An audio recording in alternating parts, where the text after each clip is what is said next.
Monsieur le ministre, je parlais de la génération qui arrive, je veux lui dire que j'ai honte. J'ai honte de la façon dont vous organisez le débat public sur cette question tragique pour l'humanité.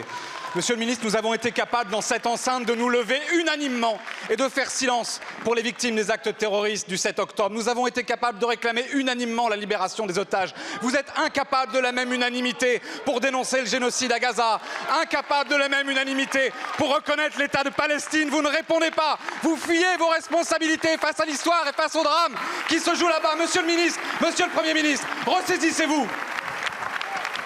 Madame la Présidente, Monsieur le Premier ministre, pourquoi Monsieur Netanyahou, à la tête d'un des États les plus militarisés du monde, a-t-il peur d'un petit bateau rempli de farine, de lait pour nourrissons et de médicaments?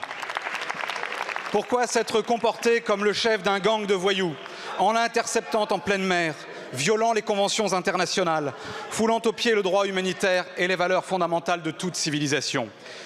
Rima Hassan, Greta Thunberg et leurs compagnons n'ont brandi aucune arme, si ce n'est celle de la morale, d'un cri qui se propage à travers la planète.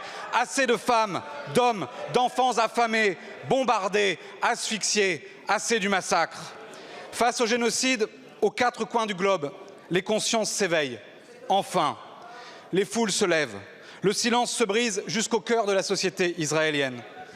Monsieur le Premier ministre, dans quelques années, nos enfants, instruits par les récits et les images dont nous disposons déjà, nous demanderont « Qu'avez-vous fait ?»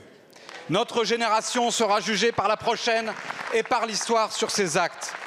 Alors, aux actes maintenant. Allez-vous reconnaître l'État de Palestine et avec lui la dignité de tout un peuple? Allez-vous décider de sanctions dissuasives contre Israël, d'un embargo sur les armes, de la fin de toute forme de complicité par l'inaction? Monsieur le Premier ministre, la République française va-t-elle se hisser là où l'appellent ses valeurs, du côté de l'humanité?